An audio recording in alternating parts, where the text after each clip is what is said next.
Bonjour à tous, et ben nous voilà repartis en résistance des matériaux sur une troisième sollicitation simple après avoir vu la traction-compression, la torsion, et bien on passe à la flexion. Alors la particularité c'est qu'on étudie la flexion dite plane simple. Flexion plane parce qu'en réalité on a affaire à une sollicitation de flexion qui conduit à une déformation de la poutre dans un plan tout simplement. Et puis pourquoi simple? Parce que une flexion est pure lorsqu'il y a uniquement un moment de flexion. On avait déjà vu le torseur de cohésion et ses composantes pour une poutre d'axe X. C'est tout le temps a priori comme ça qu'on procède au niveau je dirais, du cours.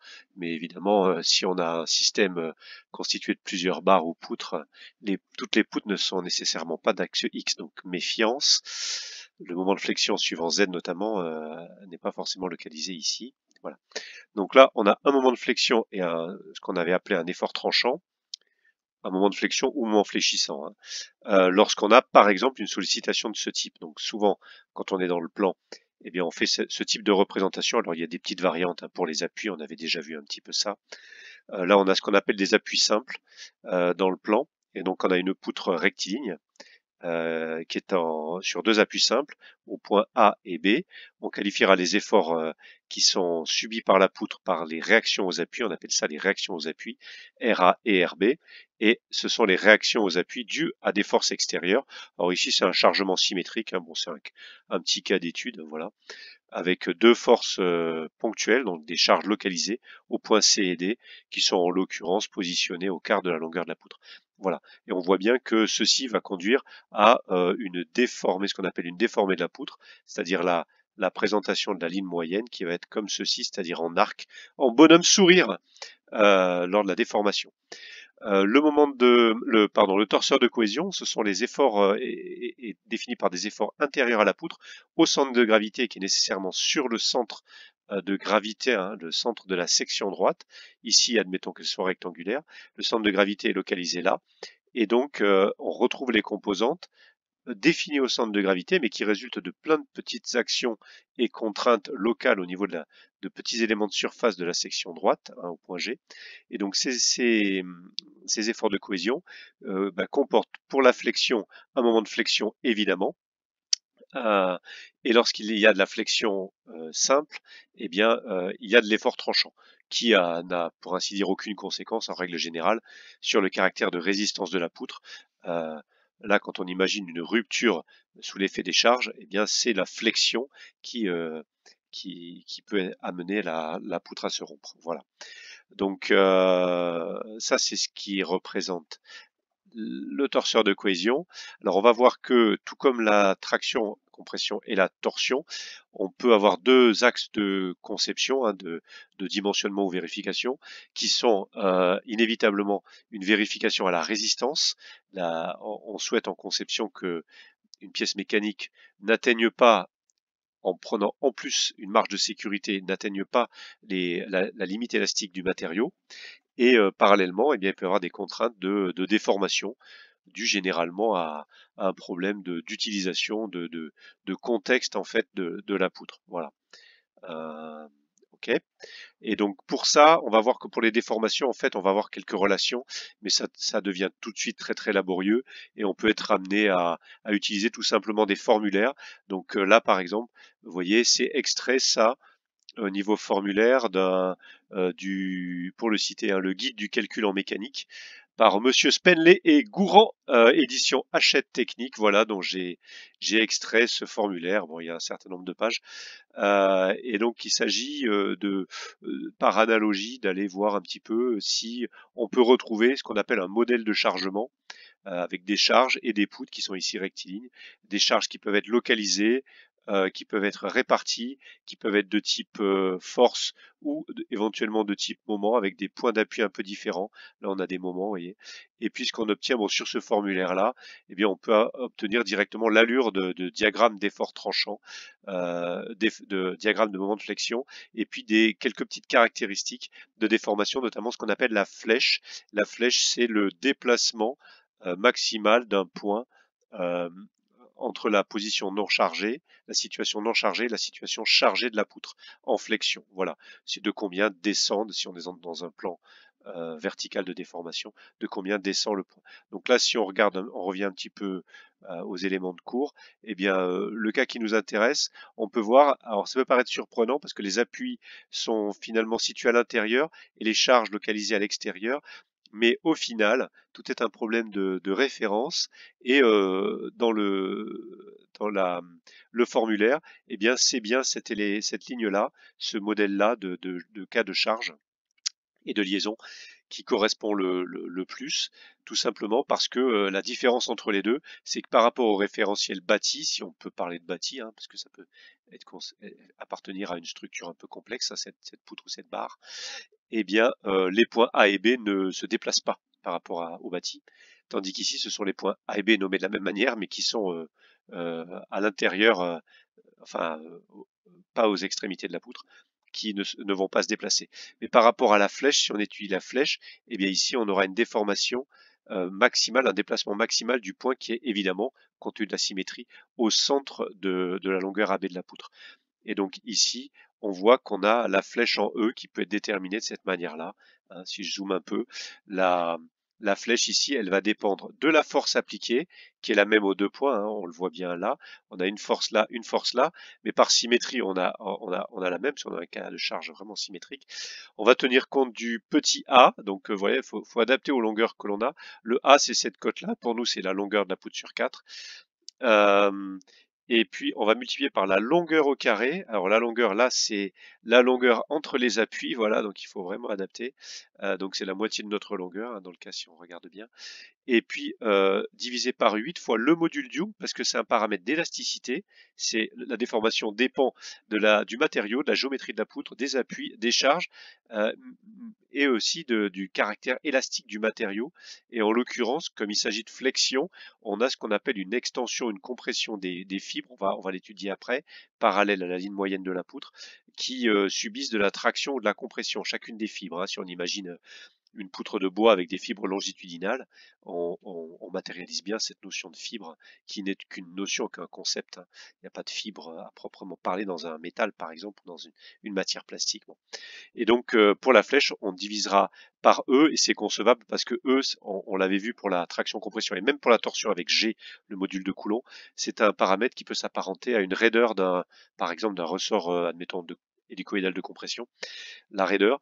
Et donc là, c'est en mégapascal, effectivement, en newton par millimètre carré. Bon.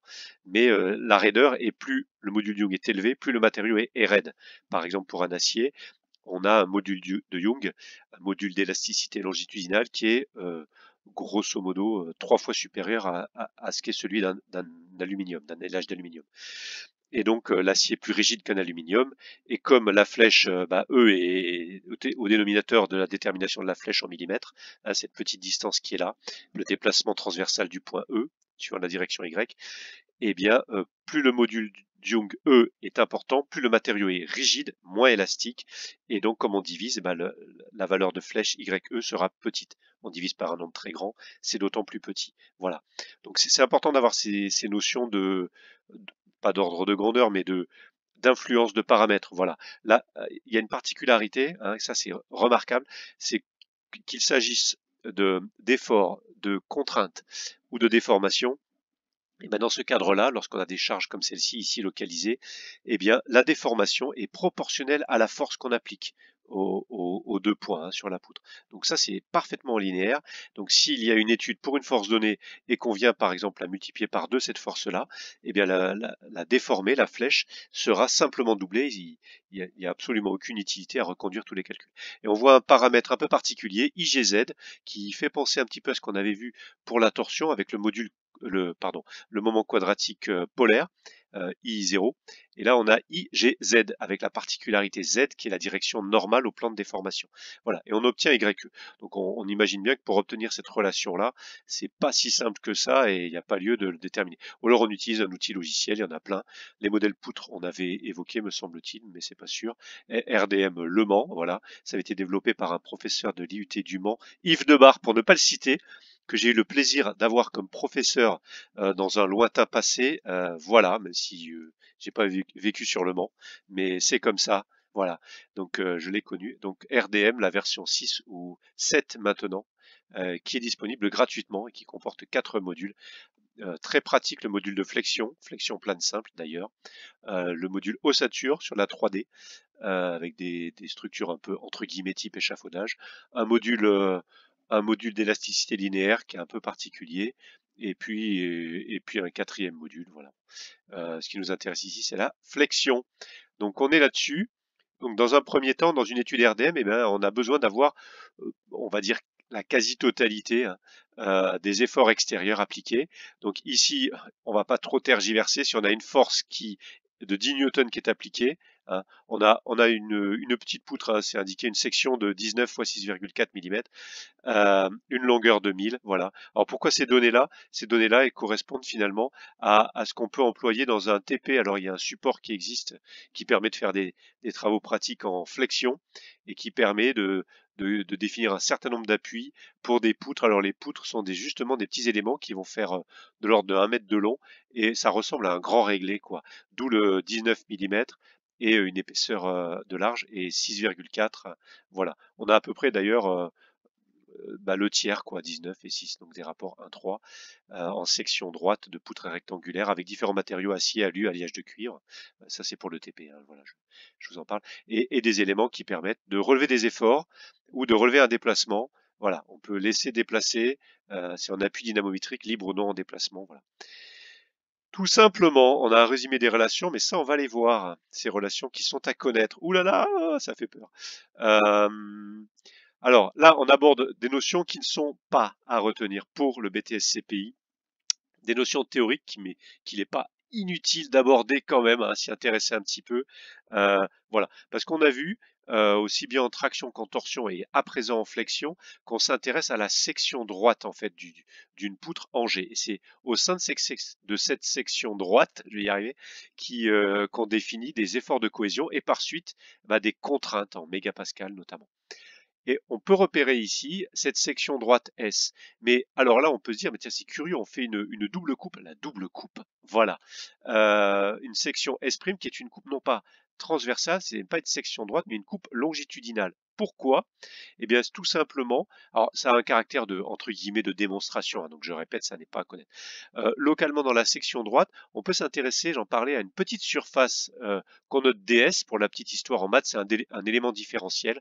Vous avez dû le voir, mais c'est ce qu'on note notamment quand on est petit, hein, dans l'écriture des intégrales, avec notamment l'intégrale de f de x dx, de x égale petit a à x égale b, voilà, par exemple. Et le dx, c'est un élément différentiel. Bien. Donc là, en 2D, on a un élément différentiel de surface. On va dire une petite surface.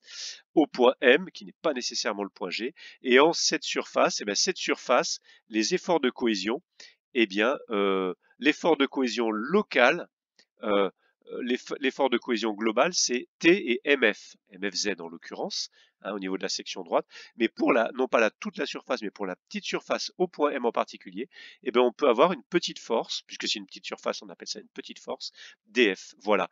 Et le torseur de cohésion, c'est ramener au point G l'ensemble des forces agissant sur les petites surfaces qui, mises juxtaposées, peuvent constituer comme une sorte de pavage l'ensemble de la section droite S. Voilà. Donc évidemment, on sent bien la théorie là-dedans et on va évidemment pas aborder tout ça. Cette petite force, elle peut, comme on est en 3D, comporter 3 composantes. Une composante suivant l'axe X, c'est une force, hein, suivant Y et suivant Z. Alors suivant Z, il n'y en aura pas parce qu'on est en flexion plane. Donc on peut décomposer cette force en une composante normale, qu'on peut noter dN parce que c'est une petite force normale, et une composante tangentielle T, que j'ai mise ici vers le bas, mais qui pourrait être vers le haut. Ces forces-là, en fait, on peut les rapprocher de la notion de contrainte normale, comme on l'avait vu en traction-compression, et contrainte tangentielle de cisaillement, comme on l'avait vu en torsion notamment, tout simplement en procédant de la manière équivalente à celle qu'on emploie pour la notion de pression. Voilà. Une pression, c'est une force sur une surface. L'unité de contrainte, c'est le mégapascal. Bon, c'est homogène à un facteur près à une pression, voilà, en bar ou autre en pascal. De ce fait, on peut écrire sigma égale n sur s. On l'avait vu pour l'attraction, compression. Donc sigma égale dn sur ds. Et donc cette force-là, c'est la contrainte fois la surface. Et en composante tangentielle aussi. Alors, voilà. Alors, localement, il y a un théorème bon, qu'on va pas démontrer, qui, euh, qui précise que la contrainte en fait que subit une petite surface de section droite, eh bien cette contrainte-là, elle a un lien particulier avec la contrainte et les efforts que subissent une petite surface au même point. On peut considérer que sur les mêmes points, hein, on a des éléments tout petits, volumiques, eh bien que la contrainte, les contraintes sur cette petite surface de la coupe transversale a un lien, la contrainte avec la contrainte d'un petit élément de surface au même point mais pour une coupe longitudinale. Voilà. Donc la normale ici c'est x pour celle-ci évidemment, et la normale pour ici c'est le vecteur y. Et on a ce qu'on appelle la réciprocité des contraintes tangentielles. La réciprocité des contraintes tangentielles, ce n'est pas à connaître, hein, je le rappelle, c'est pour dire que la contrainte qu'on a ici, tau, est égale à la contrainte qu'on a là. Et cette contrainte-là, elle est inévitable en sollicitation de flexion plane simple, parce que la flexion provient d'une force transversale. Et donc on a un effet de cisaillement qu'on retrouve ici, forcément, qu'on retrouve ici, comme quand on l'avait vu sur cet exemple-là, dans la définition des efforts de cohésion.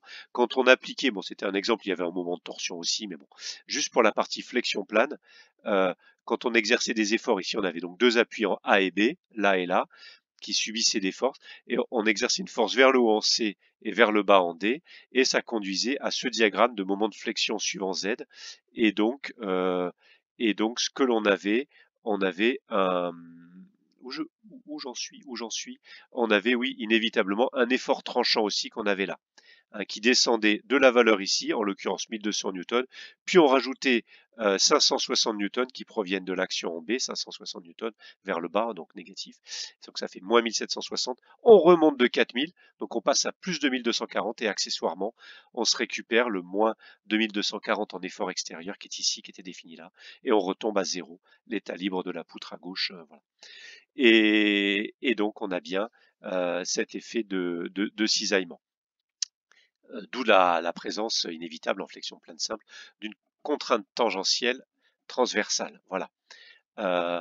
Ok, contrainte tangentielle transversale, c'est un pléonasme, on l'aura remarqué.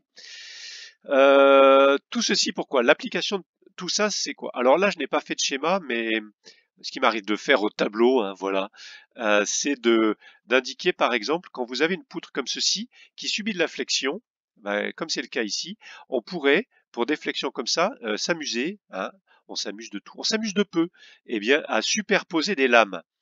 C'est-à-dire ça s'apparente à une lame, hein, celle-ci, admettons le fameux 19 et 6,4 en millimètres d'épaisseur, c'était les exemples chiffrés qui sont ici.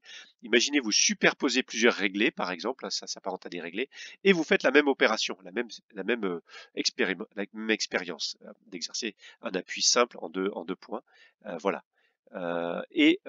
Vous observez ce qui se passe. Et bien, ce qui va se passer, c'est qu'il va y avoir un glissement longitudinal entre les réglés sur eux-mêmes. En fait, concrètement, ça existe dans des ressorts de type suspension qu'on retrouve sur d'anciens véhicules ou des véhicules industriels. Il y a des camions, des engins de chantier qui ont ça. Sur des jeeps, en l'occurrence aussi, de l'armée, entre autres. On peut avoir des suspensions à lames avec des lames superposées et elles glissent les unes sur les autres. Eh bien, si on a un matériau qui reprend le volume de plusieurs lames, imaginons qu'on en ait trois là superposées, on a à peu près le tiers de la hauteur, et que j'ai manqué de m'étouffer, et, et qu'on on exerce une sollicitation de flexion, eh bien en fait, lorsque la matière est cohérente, qu'il y a une cohésion, eh bien il ne va pas y avoir de glissement, et on pourrait imaginer si c'était comment on appelle ça un lamellé-collé ou un bois constitué de plusieurs plaques collées entre elles, eh bien d'un coup la colle viendrait à céder et on aurait un glissement longitudinal à l'image de lames superposées, trois lames superposées qui seraient comme trois réglés superposés auxquels on ferait subir de la flexion. Voilà. Et pour la matière, ben, si on n'a pas ce glissement-là, c'est donc qu'on a un effort qui empêche ce glissement. Et cet effort, on le retrouve dans la contrainte tangentielle longitudinale. Voilà, c'était pour la petite histoire. C'est loin d'être indispensable, mais c'est quand même intéressant. On peut réaliser simuler ce type de sollicitation avec des outils numériques. Voilà. Alors, on va arriver cette fois-ci à ce qui nous intéresse vraiment grandement pour la vérification à la résistance de poutres qui subissent de la flexion. Euh, à l'étude des contraintes. Alors les contraintes, elles sont de type contrainte normale et pas tangentielle, hormis pour la conséquence de l'effort tranchant qu'on va négliger hein, la plupart du temps. Donc on va s'intéresser aux contraintes normales comme si on était en flexion pure et pas en flexion simple, donc sans la présence d'effort tranchant. Et donc ici, alors c'est pas très joli, hein, mais bon, bref.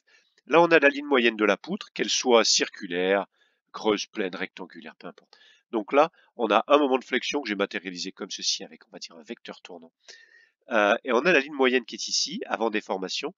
Et pour l'exemple qu'on avait donné, donc déformation bonhomme sourire dans le plan, la ligne moyenne devient celle-ci. Voilà. Là, on considère qu'on est entre deux sections droites très très proches. J'ai noté, enfin assez proches, delta x, j'ai pas mis dx, mais j'aurais pu. Voilà. Maintenant, ce qui se passe, c'est quoi? On avait vu les hypothèses, hein, je crois que c'était Navier-Bernoulli, hein, si je dis pas de bêtises, qui consistait à dire que pour des petites déformations, les sections droites, qui sont par définition perpendiculaires à la ligne moyenne d'une poutre, eh bien sont, avant déformation, ben, restent perpendiculaires à la ligne moyenne après déformation. Donc ici, on a un angle droit sur ce qui est en rouge, en fait, la section droite. Et cette section droite fait que, si on imagine que celle-ci est fixe, ça ne correspond pas au dessin qui est là, mais bon, on va faire abstraction de cette approximation. Et on imagine que la section droite reste droite ici, et que la ligne moyenne dévie. Et là, on a une déviation angulaire due à la flexion. Et ce qui conduit à quoi? Eh bien, entre les points G1 et G2 de la section droite, hein, des deux sections droites, on a une certaine distance qu'on va noter L ou delta X.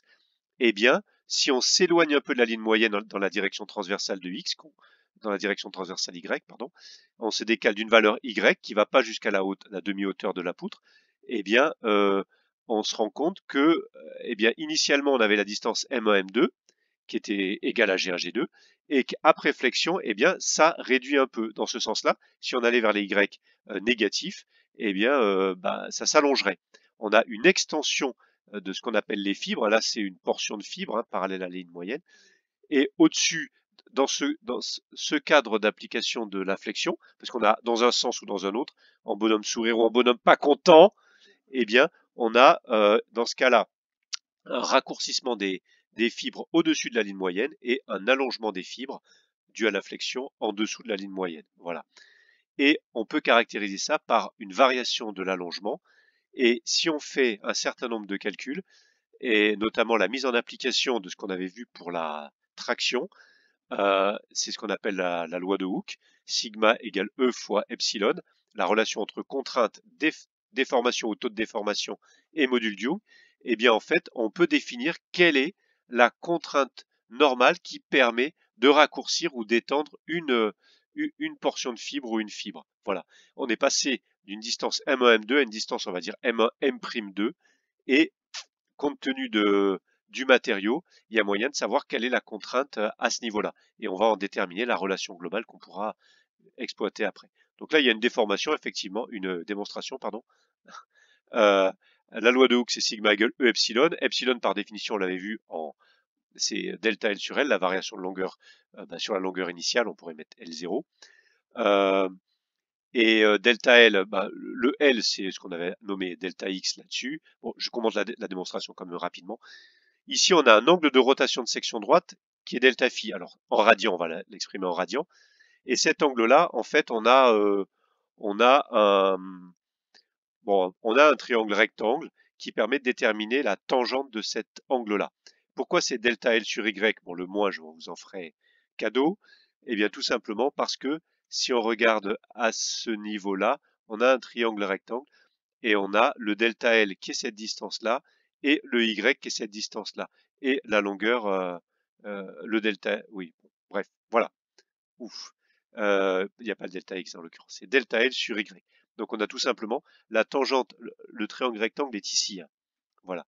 On a la tangente de cet angle-là qui est opposée sur adjacent. Donc delta X sur Y. C'est bien ça. Est-ce que c'est bien ça que j'ai écrit? Pitié. Delta L, pardon, sur Y, pas delta X. Delta L, cette écriture-là. Voilà. Et du coup, on a delta L égale moins Y fois tangente de 1, et on peut fois tangente de l'angle, et il se trouve qu'on est dans le cadre de petites déformations. Ça, c'est dans le cadre des hypothèses de la résistance des matériaux. Et En radian, quand vous avez un angle qui est petit, vous pouvez faire le test. Si vous faites par exemple tangente même de 0,1, vous faites le calcul en radian, hein. Et bien vous verrez que le résultat c'est à peu près 0,1 tout simplement. Et donc on peut faire l'approximation, c'est ce qu'on appelle un développement limité à l'ordre 1 en l'occurrence, en mathématiques, en maths. Eh bien on peut écrire que c'est moins y fois delta phi. Et tout ça, ça conduit à quoi? Ah bah à cette écriture-là, on va voir jusqu'où on arrive. Sigma égale moins e y fois delta phi sur delta x. Et delta phi sur delta x, eh bien en fait, ce sont des radians sur une unité de longueur. Et donc on a ce qu'on appelle l'équivalent en torsion. On avait noté θ d'ailleurs en torsion, hein. Le taux unitaire de torsion, la torsion relative, hein, je ne sais plus comment on l'avait appelé, eh bien c'était en radians par millimètre aussi. Voilà. Oh, la démonstration a l'air un peu lourdingue, hein. Voilà. Et ensuite, eh bien, ce qu'on peut montrer, c'est que, ce qu'on a montré, c'est que sigma égale moins e y θ. Alors, vous remarquez que je n'ai pas encadré en très très fort ces relations-là, qui sont vraiment pas applicables en elles-mêmes. Et ce qu'on va exploiter, c'est un caractère de démonstration, c'est la relation qui est là et que certains d'entre vous ont déjà rencontré. Et celle-ci, elle est définie sur cette figure-là, tout simplement. Cette figure-là, en fait, représente pour une section droite, eh bien, en fait, la distribution des contraintes normales.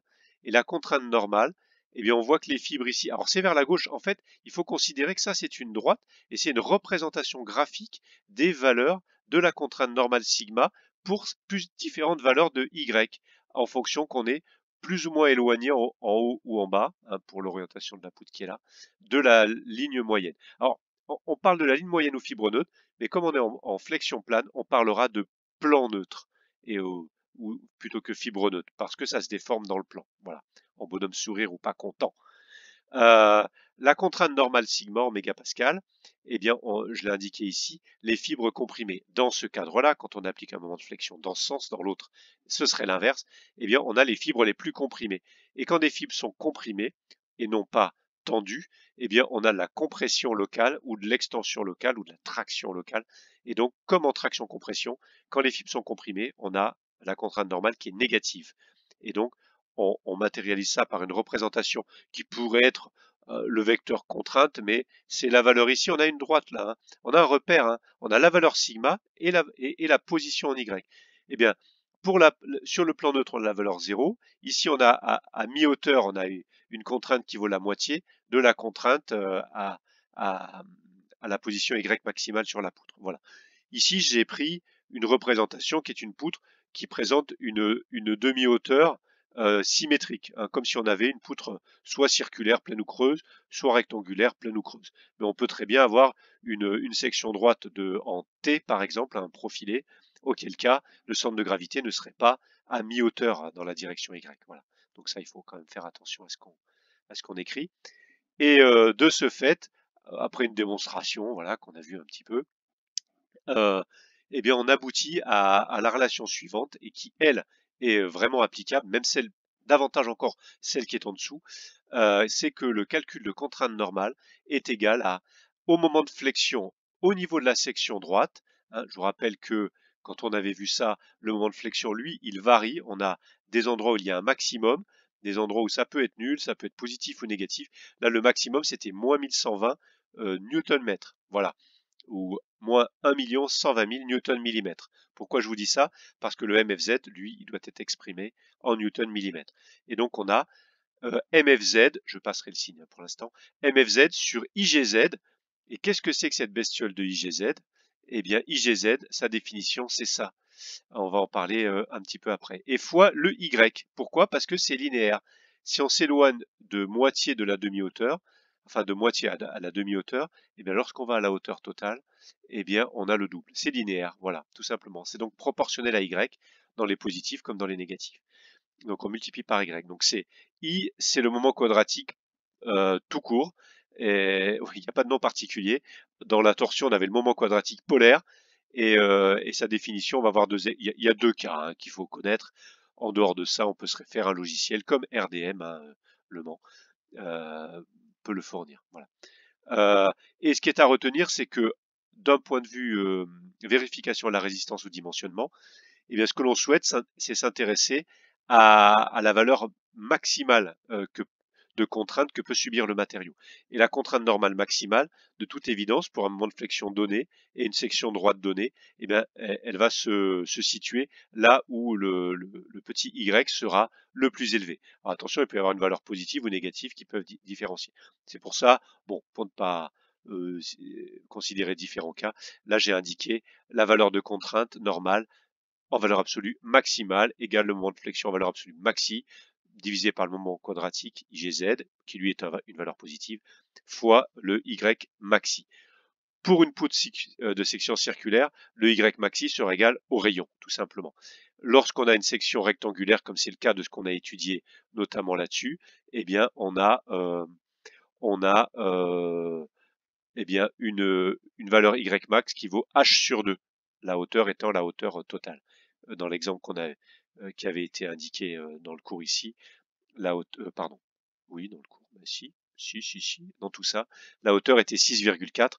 Donc là, on aurait, pour une flexion dite à plat, comme on la voit ici, on a 6,4 et donc la demi-hauteur, le Y max serait 3,2, la moitié de 6,4. Voilà, tout simplement. Voilà ce qui est à retenir. Quant à ce fameux IGZ, alors IGZ, on a deux cas de figure, et après, tout comme pour la torsion, eh bien on peut décliner une version pour les poutres creuses. Eh bien, la définition de IGZ, c'est la somme sur la section droite, pour une section droite considérée, de la position de l'élément de surface qu'on analyse là, celui-ci. Voilà, on l'a pas représenté là-dessus. Et cette position, suivant Y, on la met au carré. Voilà. Et on fait la somme de tous ces petits éléments de surface sur toute la surface S. C'est comme ça qu'il faut l'interpréter.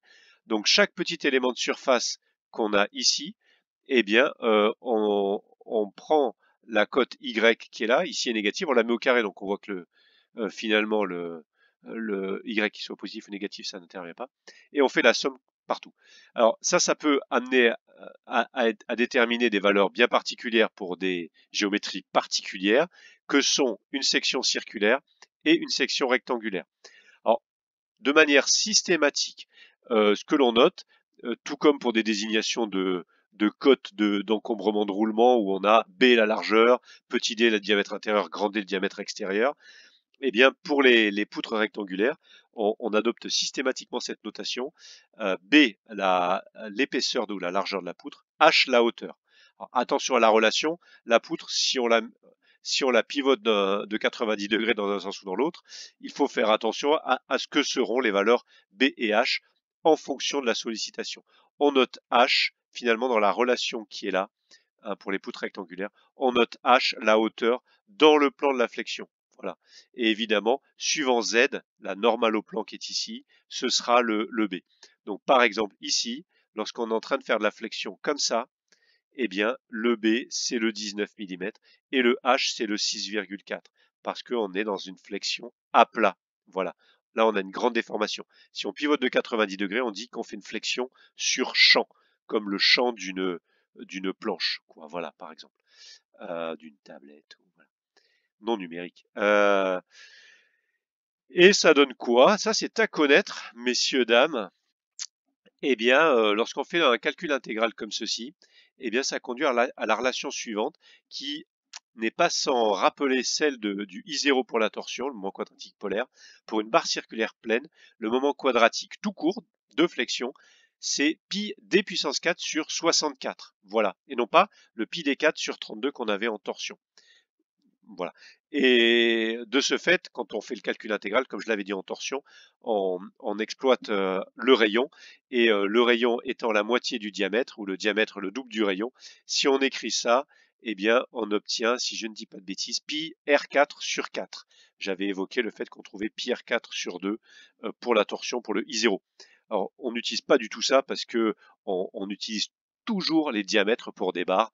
On prend une diamètre quand on va enfin, on prend en sidérurgie ce qu'on appelle un rond-plein ou un tube, on a le diamètre, on ne définira jamais le rayon. Voilà. Diamètre, si c'est cru, on définira l'épaisseur, donc attention. Voilà. Alors pour le IGZ, tout simplement, si on a un tube, eh bien on fera pi grand D puissance 4 sur 64 moins pi petit d, le diamètre intérieur, puissance 4 sur 64.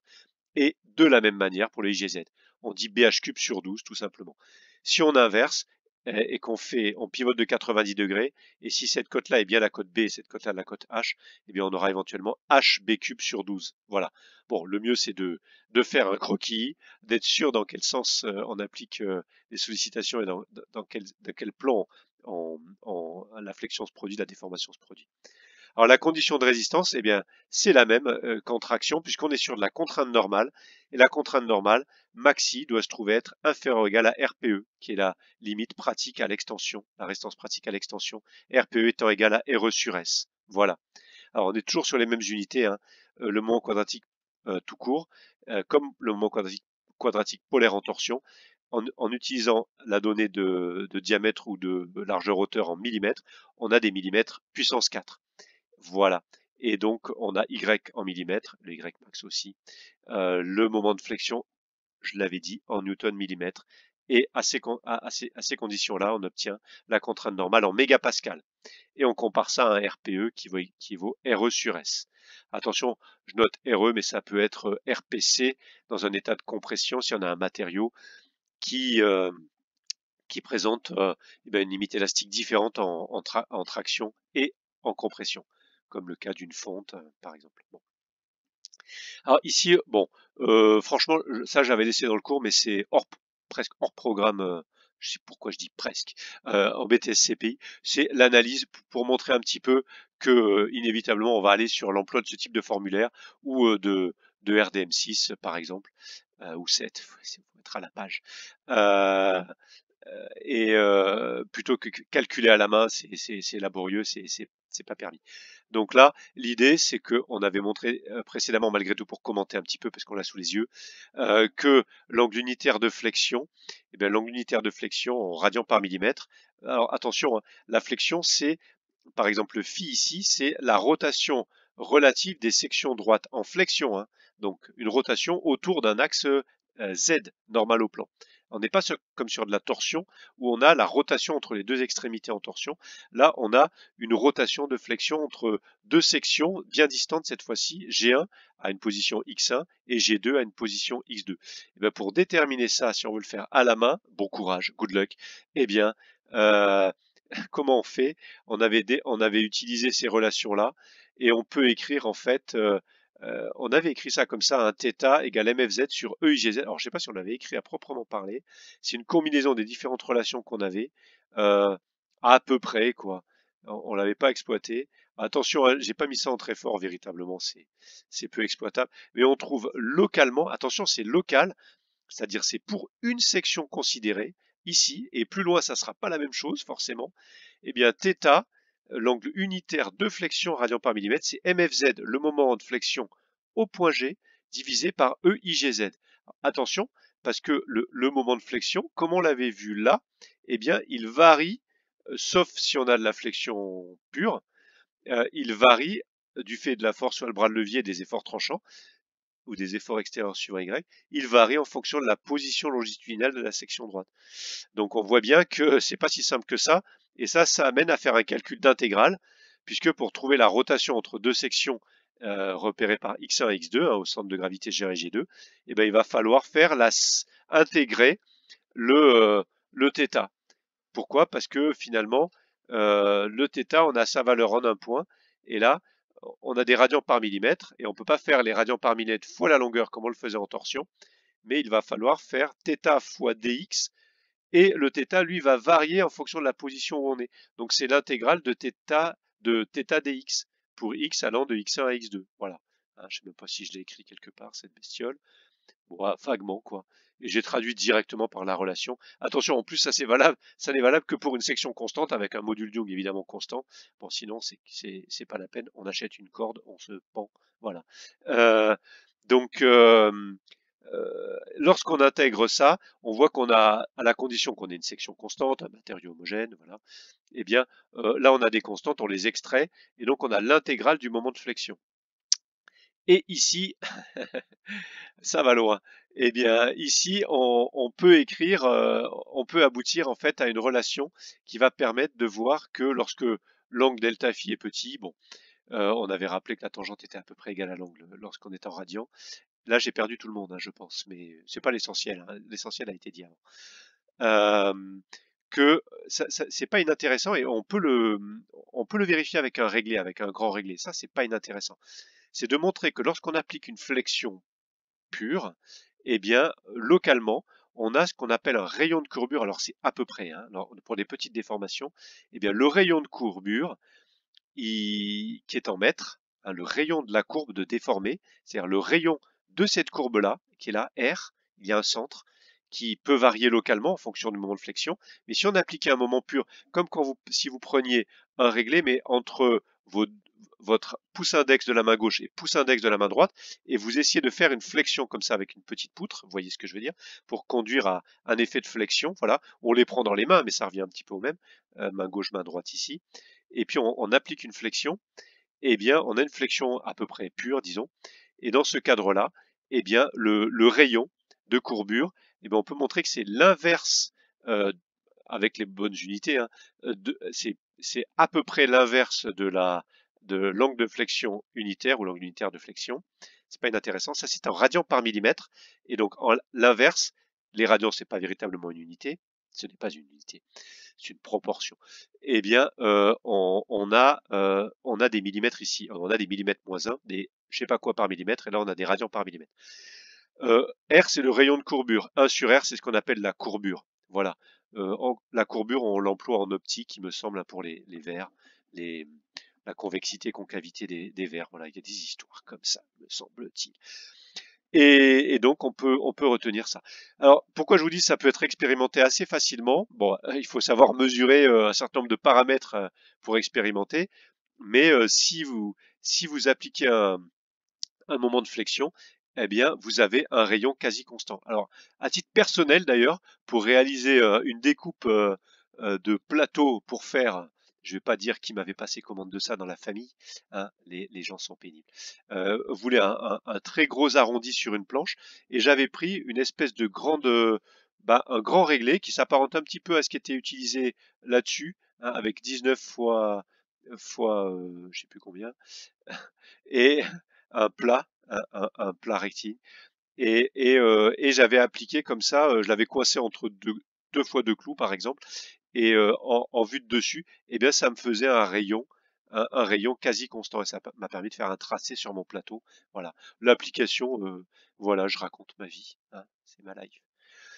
Et donc ça donnait, donc la théorie vérifiait bien, enfin la pratique vérifiait bien la théorie. Et donc on a un rayon de courbure. On peut avoir des exigences en fait dans un cahier des charges de courbure maxi, de rayon de courbure. Alors pour être plus concret, à quoi ça peut servir de déterminer une limite de déformé? Je vais aborder juste cette notion-là ici après. À quoi ça peut concrètement servir d'avoir une limite de déformé? Eh bien ça peut être quand vous avez une rotation. Ben, vous voyez, là vous avez une rotation. Quand on était sur cet exemple-là, on avait des roulements qui guidait en rotation. Et ici, comme on a une flexion, eh bien, on a une déformée de l'arbre. Et la déformée de l'arbre eh bien, va conduire à une rotation de la section droite à ce niveau-là. Et cette rotation, elle va être vraiment très faible. Elle peut être de moins bien, je vais y arriver, de bien moins qu'un degré, par exemple. Et même, on parle de minutes d'angle. Une minute d'angle, c'est un soixantième de degré. Une seconde d'angle, c'est un soixantième de minute d'angle. 1 sur 3600 degrés. Voilà, moins d'un millième de degré. Eh bien, les roulements, qu'ils soient à rouleau conique, et j'en passe à aiguille, eh bien, peuvent avoir une limite de rotulage. Ça peut être par exemple une minute d'angle. Et bien, en déterminant ça, on peut déterminer la rotation, et on le voit dans RDM, hein, Le Mans, si on modélise ça, et c'est très très rapide, hein, dans le module flexion, et essayez-le quoi. Voilà, testez si vous ne le connaissez pas. Eh bien, l'angle de rotation de la section droite, eh bien, on peut vérifier la limite. Et si ça dépasse la limite acceptable par le roulement, eh bien, un roulement rigide à une rangée de billes, par exemple, on le modélise par une rotule, hein, en fonction des arrêts axiaux ou linéaires annulaires, mais un roulement à une rangée de billes, un roulement série 6000 à gorge profonde, à une rangée de billes à contact radial, eh bien, il a une acceptation de débattement angulaire très très faible. Et si les sollicitations extérieures conduisent à dépasser cette limite-là, eh bien, vous forceriez sur les éléments roulants, et ce roulement n'est pas fait pour ça. Et donc, ça ne convient pas. Voilà un cadre d'application d'une contrainte, d'une condition de déformation, par exemple. Une condition de déformation, ça peut être sous-charge pour un pont roulant, un rail qui, imaginez un chariot là-dessus, le chariot qui serait motorisé et hop, il va plus avoir assez de watts, assez de puissance pour remonter la pente. Bon, c'est très exagéré ce que je dis, mais on a des conditions de rectitude aussi sur des appareils de mesure. Si la masse d'un élément, la charge conduit à une flexion, alors que vous avez une précision de mesure, que c'est un élément de mesure, voilà. Bref, ou d'usinage, du guidage, d'opérations de déplacement de chariot, porte-outils par exemple, voilà. Bon, il y a plein de relations. Alors là, je vais passer ça vraiment très rapidement parce que là, à une vieille époque, on s'amusait à faire ça avec les étudiants de BTS CPI. C'était déterminer l'équation, c'est pas inintéressant en maths, hein. Mais bon, l'application en méca, franchement, il vaut mieux s'exciter sur autre chose. Je l'ai laissé pour les matheux d'entre vous, c'est-à-dire pas grand monde, les plus matheux. Voilà, je ne discrimine pas. Mais bon, on n'a pas ce besoin en méca, n'exagérons rien. Et là, vous avez, vous voyez, la déformée de la poutre, la ligne moyenne. Eh bien, en fait, c'est une courbe qui rappelle en fait les tracés de courbes qu'on étudie en maths avec la dérivée, dérivée seconde, tableau de variation, et j'en passe. Eh bien, en l'occurrence, on peut déterminer l'équation de la déformée de la poutre. Et l'équation de la déformée de la poutre, lorsqu'on reprend un petit peu tout ce qu'on avait vu, quand θ est petit, ça s'apparente à la dérivée seconde de y, hein, y étant la fonction f de x. Voilà, si l'équation de la déformée de la poutre, ici on a une poutre encastrée avec une force au bout, hein, on se détache de ce qu'on avait vu avant, eh bien on peut avoir une équation y égale f de x, comme on le fait en maths habituellement, depuis qu'on est tout petit. Et du coup, pour des petites déformations, on peut montrer que l'équation de la déformée eh bien, répond à une équation différentielle et qui s'écrit EI y seconde, y point point, non pas y point point, ouh là je dis une bêtise, EI y seconde, donc d2y sur dx2, comme ceci, dérivée seconde, égale mfz. Mfz éventuellement de x, qui peut varier en fonction de x, hein. Voilà, donc ça c'est, et là c'est le cas, puisque le moment de flexion est nul ici, et un peu plus loin, c'est la force fois le bras de levier. C'est F fois la longueur moins le X, cette distance-là. Voilà. Et donc, ça aboutit à ça. Voilà, tout simplement. Alors, sur le TD, vous voyez, pour les éléments qu'il faut retenir bon, pour les poutres rectangulaires, à l'essentiel, eh bien, c'est cette distribution. D'ailleurs, sur des sujets d'examen, on demandait de renseigner, eh bien, de compléter en indiquant ces valeurs-là, la distribution des contraintes normales sur une section droite. Voilà, parce qu'après, la plupart du temps, en deuxième année de BTS-CPI, bon, souvent après, bon, chacun fait comme il veut, comme il peut surtout. On passe aux sollicitations dites composées et on va par exemple associer à de la flexion et bien de la traction ou de la compression, voire de la torsion. Et on peut avoir des sollicitations composées de flexion plus de traction, et à ce moment-là, dans la mesure du possible, on peut traduire graphiquement eh bien, le cumul des effets de flexion avec l'effet de traction. Donc ça n'est pas ici, hein, puisque là on est sur le cours de flexion, plein de simple exclusivement, mais on peut exploiter ce diagramme-là, donc à ne pas négliger. Et ici, pour une section rectangulaire pleine, eh bien, vous avez le résumé de vraiment tout ce qu'il faut savoir, et encore ce que j'ai mis là, vraiment ça sert pas, hein, disons-le, l'angle unitaire de flexion, puisqu'on utilise soit un formulaire, soit un outil de simulation numérique pour déterminer ça. Et donc, en résumé, on a pi d4 sur 64 en flexion pour les sections circulaires, pleines ou creuses, voilà, bon, à adapter. Et on a bh cube sur 12 pour les sections rectangulaires pleines. Et on soustrait la hauteur, entre guillemets, de l'élément intérieur. Comme c'est une intégrale, creux, en fait, on soustrait l'intérieur, dont la relation que l'on peut déterminer, c'est aussi bh cube sur 12, mais avec le b intérieur et le h intérieur. On pourrait écrire bh cube sur 12 moins b' h' cube sur 12, voilà. Et la hauteur, attention, c'est hauteur intérieure, c'est la hauteur extérieure moins 2 fois l'épaisseur. Et la largeur intérieure, c'est la largeur moins 2 fois l'épaisseur, voilà. Et la contrainte de flexion maxi, c'est mfz sur igz fois y max. Et la condition de résistance, c'est la même contraction, sigma inférieur à RPE. Tout simplement, avec les bonnes unités. Mégapascal, millimètre, newton millimètre, millimètre 4, et voilà, tout simplement. Éventuellement là-dessus, radian par millimètre si besoin était. C'est formidable, la flexion, c'est la vie. Vous voyez, c'était la partie théorique, si vous voulez regarder un petit peu ce qu'on peut faire avec tout ça. Voilà. vous ferez un screen sur la partie théorique et vous vous amuserez à ça. Vous voyez RDM6 de vérifier justement quel est l'angle avec les degrés minutes secondes. C'est pas beau? Est-ce que c'est pas beau? Bon, je pense qu'on va rester là. C'était une très longue vidéo. La flexion, c'est quand même la sollicitation la plus complexe, qui fait appel à un certain nombre de relations. Donc moins on en a à retenir, mieux on se porte. Ça sera la pensée du jour.